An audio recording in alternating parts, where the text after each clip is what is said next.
بھائی لکھتے ہیں میری دعائیں قبول نہیں ہوتی، بعض دفعہ تو شیطان مایوسی تک لے جاتا ہے، کوئی ایسا وظیفہ بتا دیں کہ جس سے میری جائز دعائیں قبول ہو جائیں۔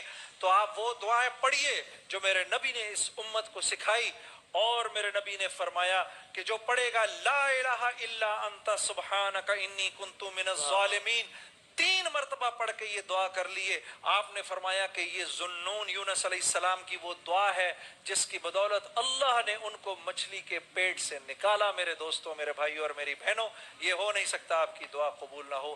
ایک مرتبہ میرے ساتھ سب پڑھ دیں، لا الہ الا انت سبحانک انی کنت من الظالمین۔